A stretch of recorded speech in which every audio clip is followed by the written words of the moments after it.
Well, it's a pleasure to be able to speak here. Indeed, I did leave my laptop in Chicago the other day, but it's coming back to me, I've been told, so I'm quite relieved. And I do have a presentation that I did not have on the laptop, but on a memory stick. So we should be okay. I've titled my talk, Teaching and Learning Against the Grain while Going with the Flow. And that's, of course, there's some thinking behind that.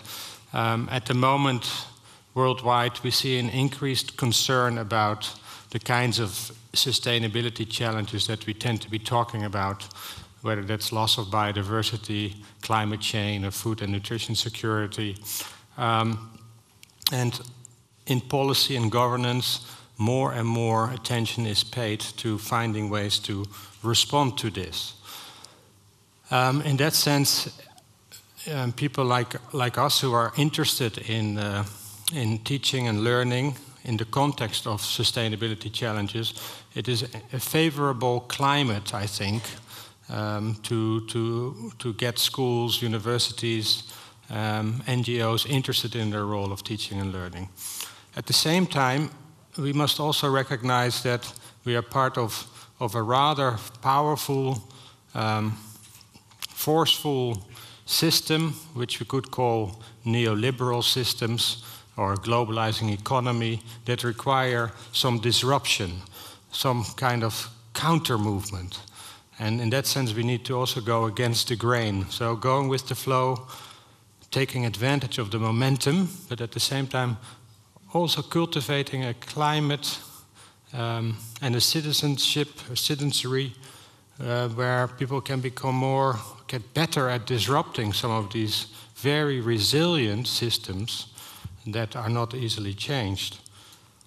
In my talk, I will draw upon some of the work that we have been doing within the framework of the decade for ESD, where we did some monitoring and evaluation activities in 2009 and in 2012.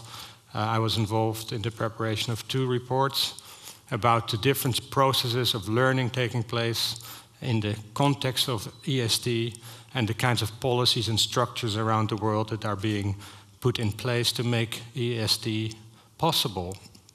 I will draw upon that every now and then. First, I want to talk a little bit about the confusion around sustainability and sustainable development. As we all know, it is not an easy thing to speak about what is sustainability or what is sustainable development. And you could say that some argue that it means so many different things that it has no meaning at all. And there's a risk of it becoming a kind of an empty concept. From an educator's perspective, I would argue that it is an attractive concept because it forces you to give it meaning in the place where you are. It is dependent on where you are. It is dependent on what point in time you are. Sustainability is something that evolves in time, and even though we can never know what it is, we don't live long enough to know what it is something that we have to be looking for all the time. So sustainability is something that emerges in time, but that we'll never fully understand. It's from an education's point of view, I think, an interesting idea. But there's a risk when it is adopted by different groups in society that may not have sustainability interests at heart. It could easily become a form of, manipulating reality, greenwashing society, and by doing so, it could actually strengthen unsustainability. I'll talk a little bit more about this in a minute. Here's an example of Volkswagen talking about sustainable excitement when introducing its new model. It's just an example of how the world of business and industry also looks at sustainability as an exciting concept that people are sympathetic towards. But the intent of Volkswagen probably is to sell as many cars as possible, which is their business. Coca-Cola Company is concerned about citizens becoming more concerned about, for instance, plastics in oceans, microplastics in oceans and waterways, even entering our bodies, as once DDT used to do, and still does in some parts of the world. And they come up with, they re-engineer their bottles to make them more sustainable, and they talk about plant bottles, for instance.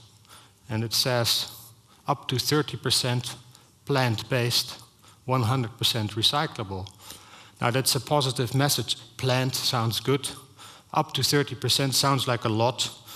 Could also be 2%, because legally up to 30% could be anything under 30%. And 100% recyclable, that sounds very positive. In practice, only 2% of the bottles are recycled. So that's, again, leading to confusion among citizens who might think when they walk with their children in the forest and they have a bottle of Coke, why does, and the children ask, what do I do with my bottle? Just throw it in the forest. Maybe a tree will grow there next year because it's a plant bottle anyway.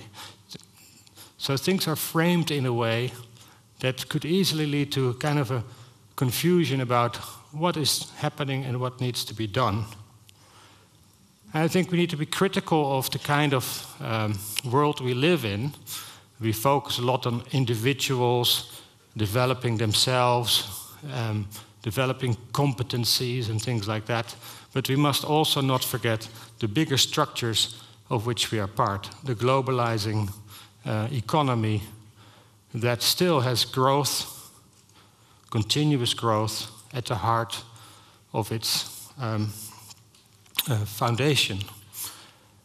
In that sense, sustainable growth, which often companies talk about, should be questioned as well. We need to think also about sustainable contraction, which is doing maybe less or doing more with less, or finding ways to utilize fewer resources in a creative way, which is not maybe the best idea from a current business model. It might be a good idea for future business models where the maximization of profit is not the most important thing, but maybe the maximization of meaning, which is something completely different. We do know that young children today, in most parts of the world, are almost injected with a consumer gene, where we are taught at an early age that we need to acquire things and that we need the latest technologies that are designed not to last very long. Sometimes that's referred to as planned obsolescence, things that become outdated quickly. Juliet Shore, on the lower left side, wrote this book, Born to Buy, where she shows that children growing up in metropolitan areas in North America at the age of 3 can already distinguish up to 200 different brands as a result of advertising. We also know that the world has about 2 billion people who are overnourished, getting too many calories and not always the best calories. And then the other form of malnutrition that we tend to talk about more is 1 billion people who are undernourished. So we see there's a shift in the trends, where we have a new kind of society that is good for business, you could say, but not good for people and planet. To complicate things further, there's also a lot of doubt within science about what actually goes on. Climate change is a good example where 99% of scientists agree more or less that humans are causing changes in the climate, that we are entering a new era, the Anthropocene, where it's humanity influencing geological formations, oceans, in a way that is unprecedented. But there are also those who still argue, and they also use science as scientific evidence to support their argument that these things are naturally happening, that it's the power of the sun or other explanations. Now, 99% may agree on one thing, but the 1% that disagrees gets about 50% or more of the media attention. So there's a lot of doubt among the public about what is happening and what needs to be done. And when there is doubt, it can lead to apathy, powerlessness, or not doing anything. And there are those who argue that this doubt is actually manufactured. It is intentionally put there so that we will not change. So, I work for a university, and some, maybe more of you do, and the status of the university and science in society is, you could say, going down. There's less trust in science today than there was, say, 10, 20, or 30 years ago. You could see that if you look at history, that 1,000 years ago, it was the heads of tribes and the elders. They had the trust, they had the wisdom. And then in time, you see shifts when religion rises. You see that the priests and the imams, they have the authority of truth. Then with enlightenment, you get the sciences emerging, and doctors, professors, headmasters of schools, they had a lot of authority. They were respected. But today, where is the authority of truth? If we look at some of the confusion, here are some questions. Here's one about genetically modified food. Here's a question, are genetically modified foods inevitable to feed the world? We have 9 billion, they say, in 2050. And some argue that we must, in order to feed the world, we must have genetically modified crops that reduces water use, pesticide use, etc. Now, I'm not sure how many of you would agree with this statement, that we need genetically modified foods. Not many, 0. Okay, how many of you do not agree that we need genetically modified food?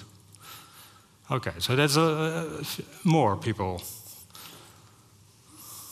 In climate change, it's probably easier. Do people in this room think that it is humans causing climate change and that climate change is happening? How many of you agree with that? Okay, it's about a little more than half. Who thinks solar panels are sustainable? How many of you think solar panels are sustainable? How many of you think solar panels are unsustainable? Yeah, also a few. Is organically grown food, is that also sustainable? How many of you would say yes, it's also sustainable? How many of you would say organic, it can be organic, but it's not necessarily sustainable? Okay. See, it's a nice split. Are vegetables grown in cities healthy? Who would say yes? Yes. And who would say no, they're not healthy? Because, we have, particles in the air pollution settles on the leafy vegetables, and if you don't wash it well, then it could be a problem. So you see, with all these things, we don't exactly know. There's no consensus, even among highly intelligent people, as we all are. There are disagreements about what is going on and what should be done. Now, as educators, this is an interesting challenge. How can we teach around ambiguity, contested knowledge, while at the same time all agreeing that we have an urgent crisis on our hands? We must do something, but we don't know exactly what to do and what to teach. Maybe we cannot even teach it. Maybe it's not about teaching sustainability. Maybe it's about creating opportunities for learning. That's a slightly different way of phrasing it, but it's an important difference. E.O. Wilson, the biologist, says that today we can find information everywhere, and we can look up all these questions about solar panels, wind turbines, urban agriculture. If you Google it, you'll find hundreds of thousands, if not millions, of of sites where you will get information. But who put it there, with what intent, how old is that information? Knowledge changes all the time. So he says we're drowning in information, but we are starving for wisdom. And that, I think, is the challenge that we have, how create wiser citizens who can make better informed decisions that are not just based on knowledge, but also on values and a different relationship with people and planet. It's sometimes useful to categorize things. It can be dangerous too to do that, but there are ways of looking at these kinds of issues, from the more simple problems that have a clear definition for which we can find solutions that we can implement, we can see whether it works or not, we can measure the outcomes quite easily, to more complex problems where it takes a bit of work to understand the problem fully, where the definition, it takes some time to come up with a definition, where we have different groups in society that are involved and need to be involved, to the wicked problems, which are problems that cannot really be defined. Every time we think that we understand that something will happen or change, which makes it very difficult for us to understand it, and we need to reframe, redesign, rethink. The knowledge is ambiguous, contested. Look at climate change. It's a great example of a wicked problem. And each of these different types of problems requires a different form of teaching, learning, and research. And sustainability issues are often in the wicked category. So we live in interesting times, you could say. Highly complex issues, surrounded by uncertainty, contested knowledge, ambiguity is always present. And there's a kind of shallowness in the sense that we quickly look for answers. We turn to technology to get those answers quickly, but we don't really go into depth to fully understand or try to fully understand what is at the heart of these issues. As Google or Wikipedia doesn't help us much with that. That requires something else.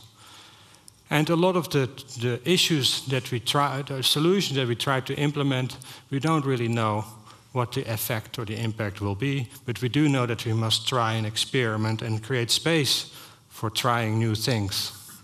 To do things, not just to do things better, but also to do better things altogether. And that's a different thing. I'll get to that right now. The question of can we optimize our current way of living and our current lifestyles, which are based on a certain idea about what it means to be fulfilled citizens and what it means to be successful in business? Can we optimize these systems? Can we green those systems in a way that we can still live in harmony with the resources and the carrying capacity of the planet? Or do we need to rethink the very foundations upon which we build our society, which is to do with doing better things? So you could say we could do more of what we already do, but in a more efficient way.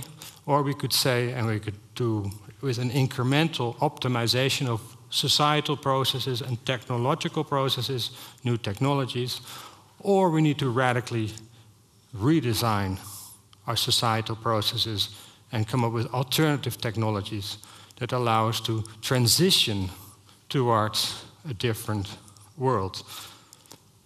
And that's probably, it's not either or, and we'll probably need a little bit of both, but we tend to emphasize the optimization much more in comparison to the transition perspective, which is probably what will, in the end, be needed. So here you have the same kind of figure, but now with a few examples. If you look at metropolitan agriculture, for instance, you could argue that that can be done with lots of technological innovations, vertical agriculture, using solar power, closed cycle design, which also requires a different kind of lifestyle, where people have more localized foods, are maybe developing a sense of community around urban agriculture. So it has to do with meaning making, it has to do with community, but it also has to do with new technology. And you could say that's a more transition perspective. Whereas if we develop genetically modified foods, a high-tech solution, it's a technological transition, it really is, but it doesn't really require us in society to change our way of thinking, and there might, or acting, or we can just go to the grocery store and continue to buy food. It doesn't really require any sense of community building or things like that. And you could say there are moral and ethical implications for that do require some transition if we want to go that way. Stephen Sterling, probably well known to some of you or many of you, he spoke about this transition perspective in education, how, or in society in general, how do companies or institutions or schools or universities respond to sustainability? And some, he would argue, they don't respond at all, although when he did this already 10 years ago or more, there were quite a few who were what he called in denial, saying, well, we as a university have been here for 400 years or whatever long, and we're still here, and we will continue to be here for the next 400 years. And sustainability is just, something that will pass. And then there are others who say, well, apparently there's a demand for this among students. We must do something. Let's have a course or a module on sustainability somewhere in our curriculum, and then we can say, yes, we do something about this. He calls that bolt on, just add it on, another book on the already full shelf. And then there's another category of institutions that might say, well, if we really want to take sustainability serious, we must integrate it not just in our curriculum, we must also connect it to our research, our public engagement, and we must also walk the talk in the sense that what we do as an institution should reflect sustainability. So we should have some solar, and we should have maybe some green energy, and we should maybe have healthier food in the canteen and things like that, to make it more believable that what we talk about we actually live or do. He calls that built in. And the last level of transition he calls a whole system redesign, where you say, well, if we really want to take it seriously, we have to have a good look at how we organize everything we do. Maybe we don't need courses or even bachelor's and master's degrees anymore. We need to work in a very different way. Maybe our learning should be rooted in society and not in classrooms. Maybe the students should be actively involved in the designing of the canteen and in deciding on how we build new buildings on campus. It should be part of the curriculum. So then you start rethinking, you get kind of a learning ecology, which is a radical departure of how things are today. But there are some examples of this around the world. It's good to realize that this transition perspective needs to start somewhere, a transition. Oftentimes these are in niches, small groups of people who experiment with new ideas that at the beginning are not getting a lot of traction and are seen as somewhat far away, wild, disconnected. Think of the first farmers 30, 40 years ago building a wind or getting a wind turbine on their land in Germany, for instance. Other farmers looked at that with surprise and kind of laughed it off like a waste of money. It doesn't make any sense. And in some ways it didn't financially make sense because the technology wasn't as advanced as it is today. And then eventually you see energy prices go up, the technology gets better, cheaper, the government starts giving subsidies, and then other farmers are thinking, hey, it's cheaper now, it actually makes sense. More farmers get wind turbines, they add solar to it as well. And you see that this niche is becoming a regime. More people do it, it gets amplified, people get attracted to it. And then in the last stage, when E.ON in Germany, the big energy company, decides to abolish all coal-burning and nuclear facilities to become 100% renewable in 2020, you can see that the regime has become a landscape.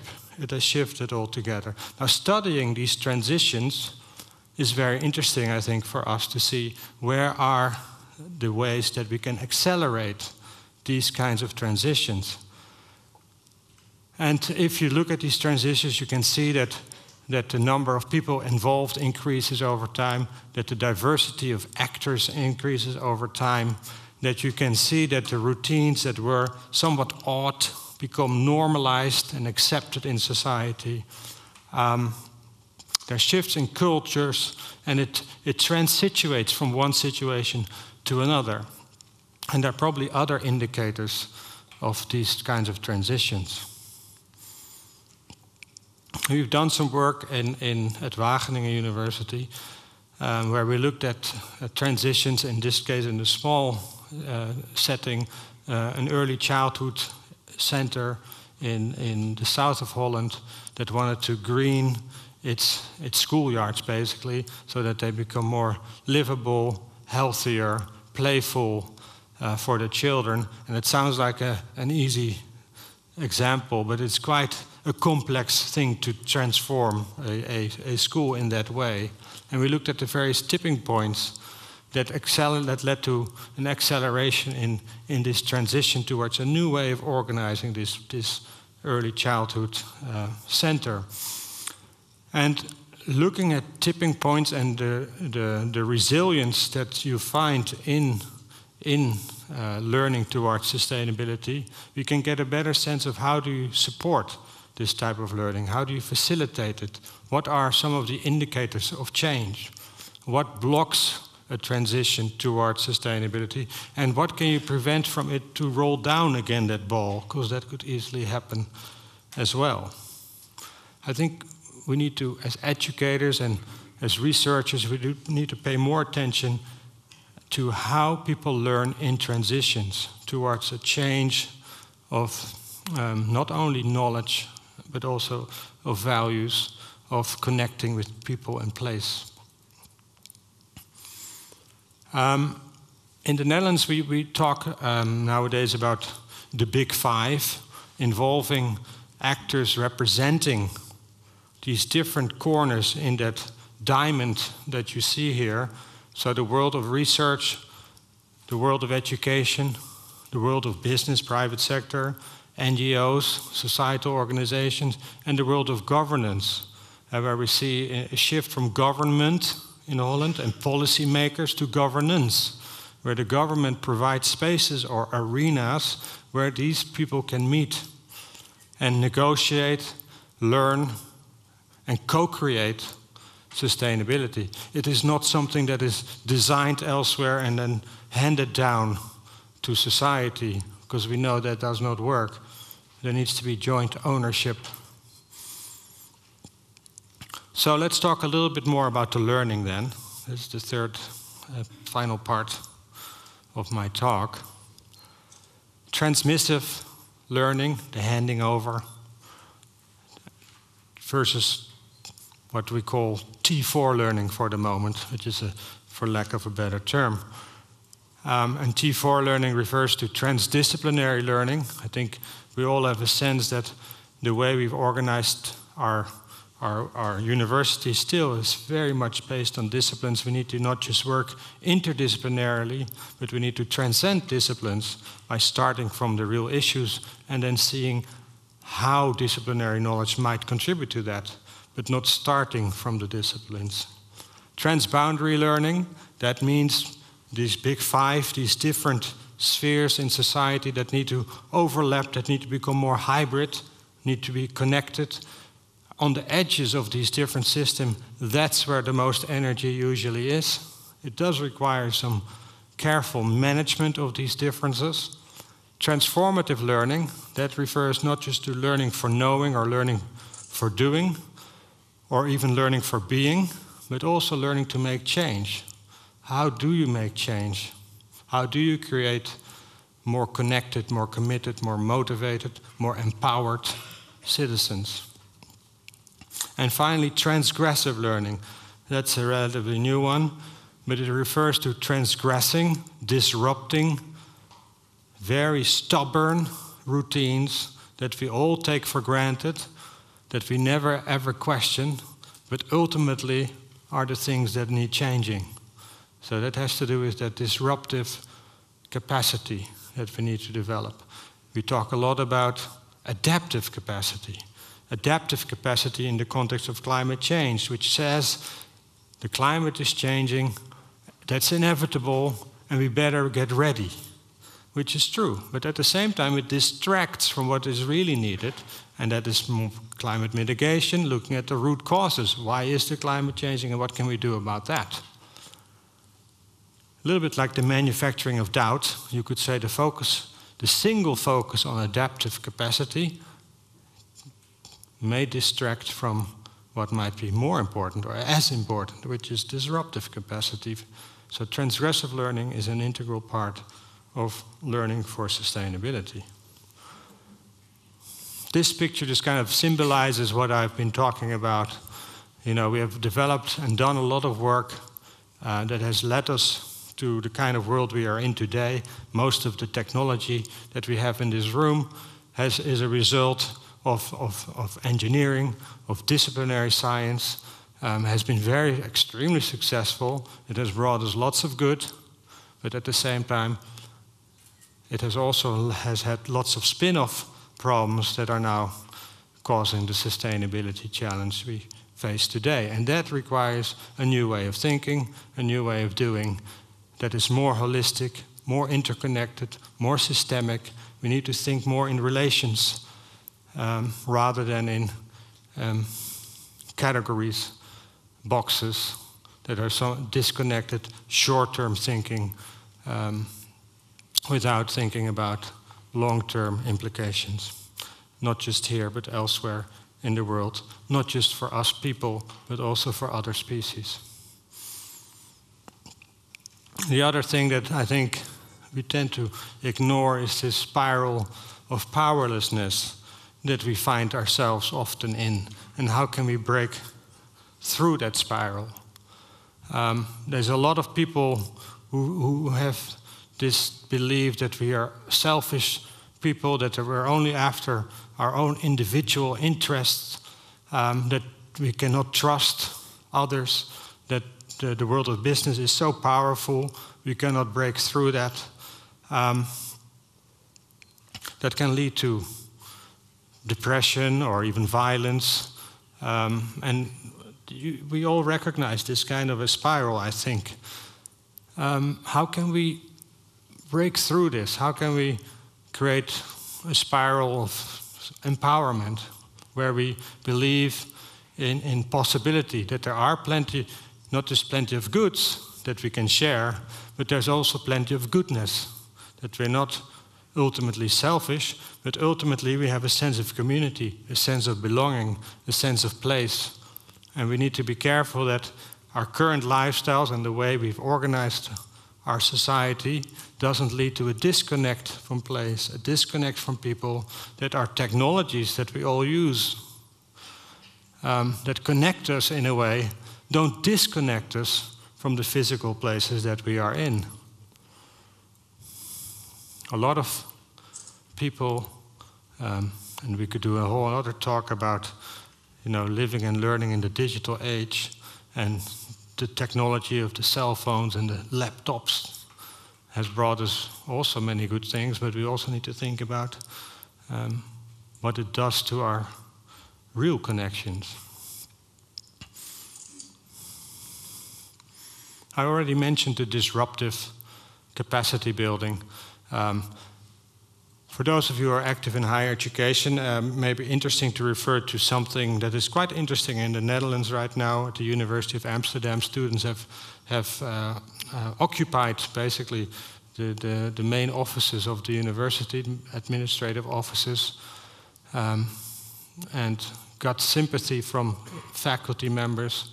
And they did so because they felt there was less and less democracy at the university, and that a lot of subjects and courses that were not focusing on, say, added value for the economy were being taken out slowly out of the university, that the university became more an extension of the economy and economic thinking and a culture of accountability, where there was lack of trust in people, lack of trust in young people, and as a result, they feel they're not really part of a university anymore, as was meant, a place for human development, not for economic development, where the numbers became more and more important and drove virtually everything, where students became input, throughput, and output, and clients, and things like that. And this protest is getting some traction in the country. They were thrown out by police the other day, and as a result, they got even more recognition. And now politicians are beginning to question this whole culture of accountability, and they're talking about giving more autonomy back to the university. We'll see if this really happens. But that has to do with disruptive capacity, taking a bold stance, going against the grain. Now let me close with some sustainabilities. What kinds of abilities are we talking about? You could say that there needs to be some kind of literacy about what sustainability might mean, could mean, some of the problems with the concept, but also we do know a lot. There is a lot of knowledge about climate change, for instance. The IPCC report has a lot of scientific information. We know a lot about ecosystems, accumulation of things. So there should be some literacy, but also thinking about systems more, connections, adopting a more integral view in what we do. You could call that some kind of understanding around the dynamics of sustainable development. Then this disruptive side, the critical side, questioning dominant power structures, dominant routines that we have started to find so normal, questioning the normality of those things. Looking at ethics, the ethics of what we do. The fact that our cell phones have minerals and metals that are mined in parts of Africa and Asia where people live under poor conditions, and the mine workers are not in the healthiest circumstances and are maybe being exploited. But also the e-waste. If we throw away about 1 million cell phones a day worldwide, which I think is the number, roughly, what happens to that? Where does the e-waste go? What does it do with biodiversity, the mining in the local, and the water use around those mines? How does it affect communities there? There are ethical consequences of our everyday actions and what we do. And over some of that we have control, and over some of it we have little control. But we need to think more about the ethical implications of that. So that's the critical dimension, you could say. And then there are lots of more generic kind of skills that have to do with leadership, that have to do with entrepreneurship, unlocking creativity, bringing in diversity, appreciating chaos and complexity rather than trying to tame it as reductionist, positivist science try to do. We need to learn to live with it and in a way take advantage of it. That's a different kind of outlook towards uncertainty or chaos and complexity. And we need to focus on that empowerment, that spiral of hopelessness and powerlessness. We need to turn into a spiral of empowerment. So you could call it the change and innovation dimension. Now all of this, I can imagine that somebody working for Shell or Coca-Cola company or Walmart, they too would value employees that are entrepreneurial, that consider ethics. Yes, I think they do. A lot of these qualities are qualities that could just as well help serve a company that wants to grow economically. So we need another thing, and that has to do with the kind of the existential dimension. To what end? What for? What is the direction we want to take this? What are we strengthening in our world, and what are we maybe weakening in our world? if it doesn't have that underpinning, that existential question, for what end? If it's only to accelerate growth and the economy, and maybe in a more clever or a greener way, then it ultimately doesn't contribute to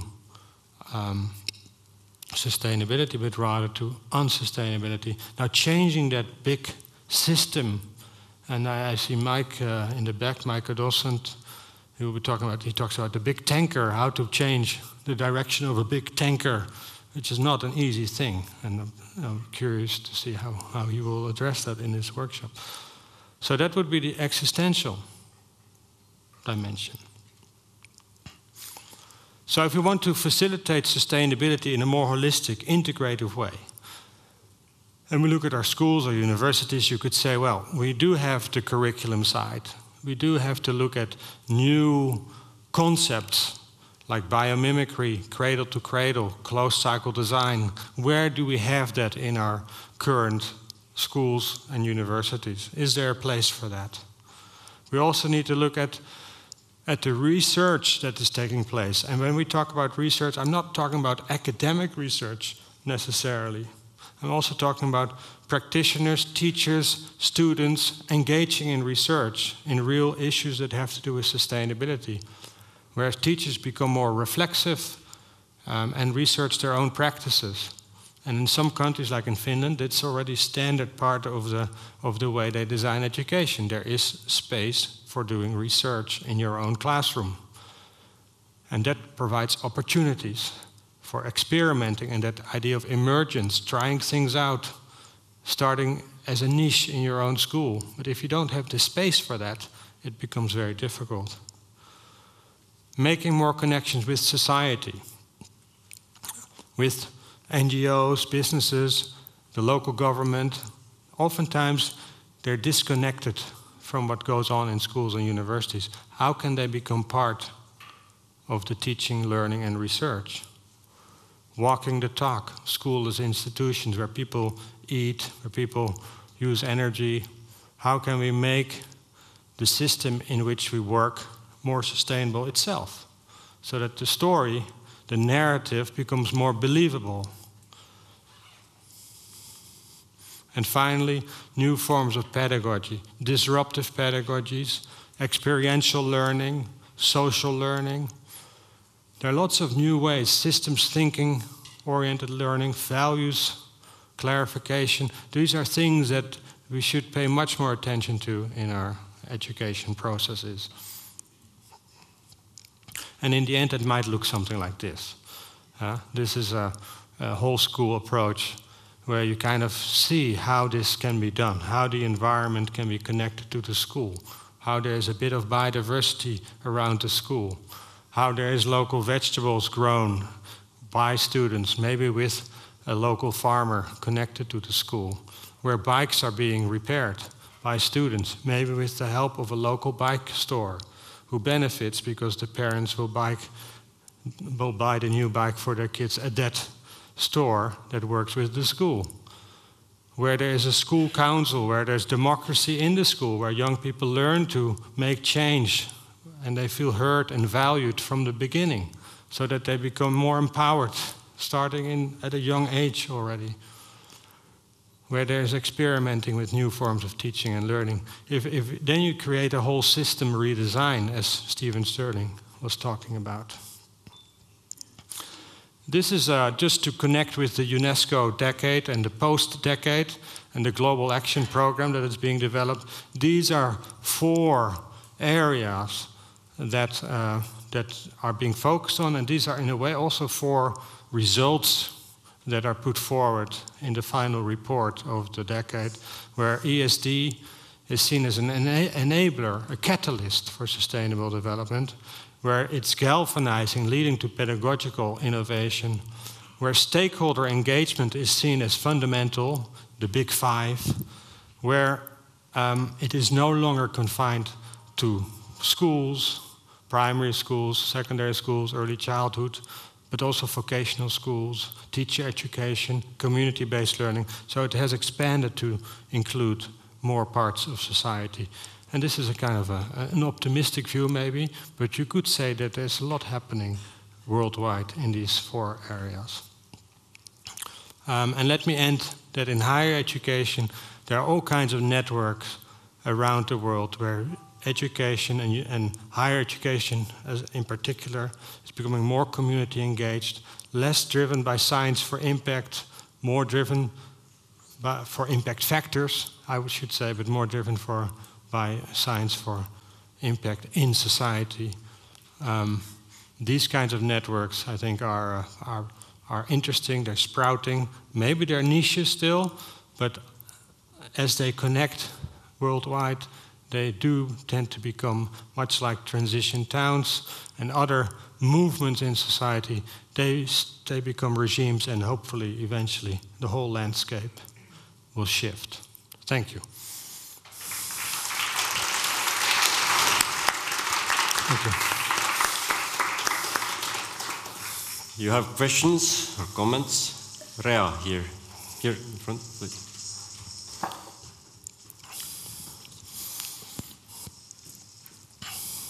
I'm a fellow keynote speaker from yesterday and from Tallinn University, and I would like to ask you something personal. You mentioned before that we can easily turn sustainability like a greenwashing issue or something that is trendy now and be very superficial about it. And it makes a huge difference if we take sustainability with our heart and soul, so to say.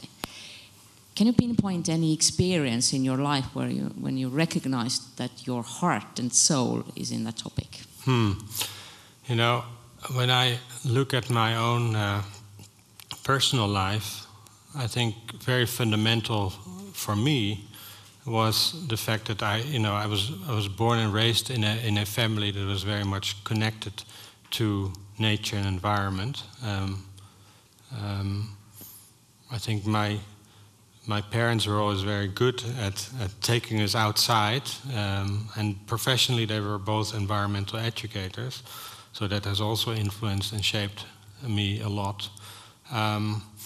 So there's one. The other one, I think, is that I learned early on as a student that it is quite possible to make a difference in your own world by taking initiative and trying new things and experimenting and taking a bold move. This idea of organizing. One thing that I was able to do with other people was to start a network of young people, schools, active in environmental issues, caretakers of the environment. At that time I was 20 years old. And this is a kind of a grassroots network that still exists today, bringing together teachers and students from high schools. That gave me a sense of possibility, of change, and mobilizing youth. That's very positive. Personally, I feel that has kind of defined who I am today. And it's also maybe the little things in your own everyday lifestyle. Of course, we live in a country where mobility is by bikes is easy. Everything is compact and close. In our municipality, Wageningen, there are niches that are interesting, which you want to support, whether that is the local food movement, but there's also the student activism that you connect with. You try to, in your own teaching, you try to affect young people, and hopefully they make choices that are somewhat inspired by the work you do at the university. In our everyday lives, I think little things like we have solar panels on our roof, and I think you have in the windowsill a little also solar-powered feedback mechanism that shows you how much energy at that moment you are generating in the house. I think it has influenced the children, because they would come home and they would look at it. How much are we bringing in? And that changes their thinking about switching off the lights and things like that. Little things, but they do influence, I think. If you create a kind of an ethic or an ethos and a kind of an environment that breathes sustainability, it can become contagious. And I think we can do much more in the way we design, for instance, our buildings.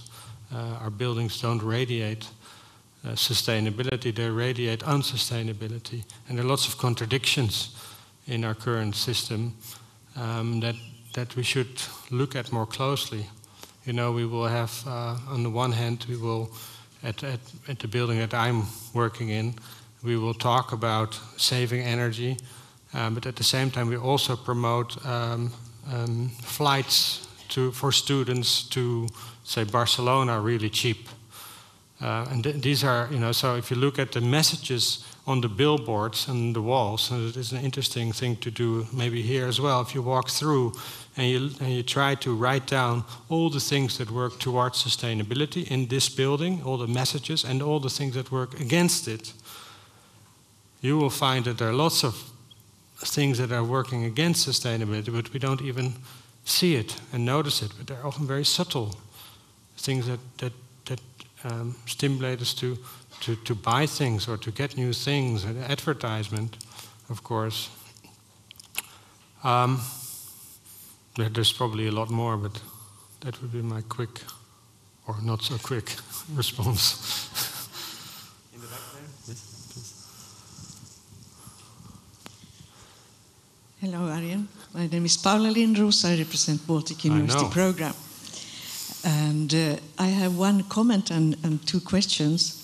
And the comment is about this picture you left here on the screen, that in the middle left there is an empty space, and I proposed you would fill it with the Baltic University Program logo. I think that would fit very nicely. Okay, we could maybe circulate a list and people can add, because I'm sure that, and that's actually good. This is a slide that I made maybe 2 years ago. Yeah.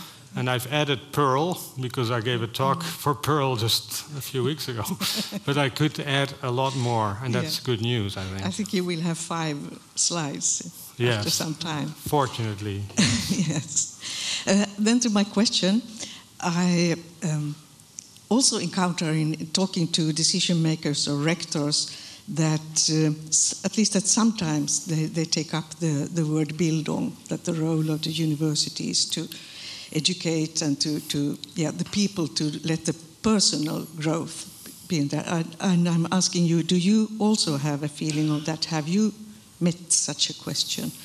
And my second question is about the role of the teacher when it comes to sustainability.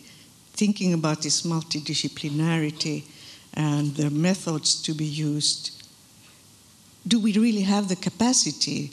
I think this is a hard role for a university teacher as well as a school teacher to bring about forward these messages, really.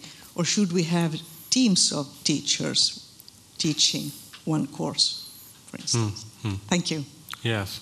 Well, the Bildung, personal growth, I like Bildung better than personal growth, because that growth thinking is also in the whole personal growth. It's almost becoming an industry itself. You know, I see a lot of young people today who get the message that they always need to grow personally, because if they don't, they will fall behind, they won't get jobs and things like that. It's driven, again, by economic interest. And it should be driven by curiosity, wanting to engage with the world, which is a different driver than that you need to grow personally all the time to keep up with the global economy. And this is kind of, it's almost a competition, you know, and also very individualized personal growth. Bildung doesn't have two things, personal and growth. And I think Bildung is more, it extends the personal, and it's not about, you know, it's not about competing with others. It's more from within. So I do hear vice chancellors talk about personal growth, but I don't hear him talk about Bildung. And I think that's maybe the next phase.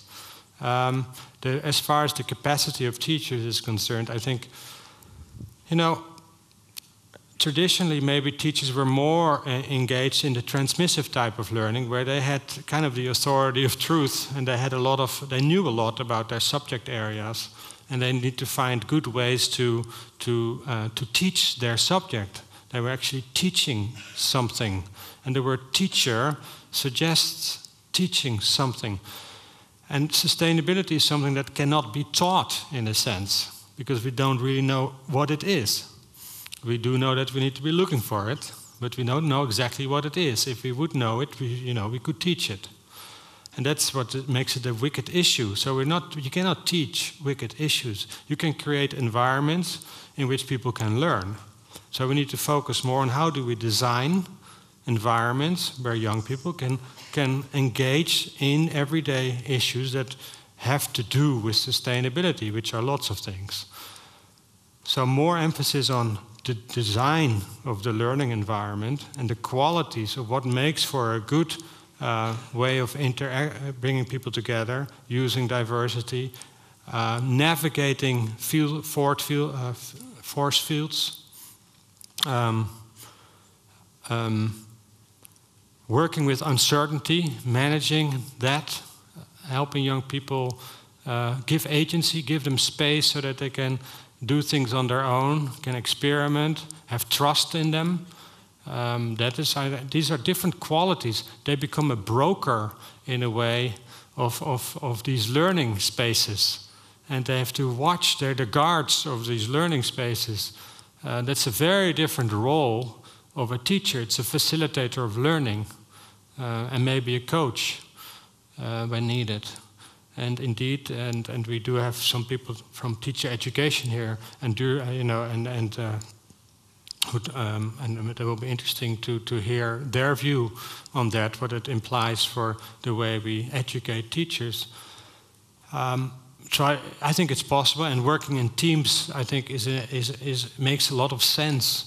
If we want to bring in diversity, we must bring in others to work with us, including our peers. We often see, we don't want to close the door, and then there may be a place for some of that learning still. I don't think we should.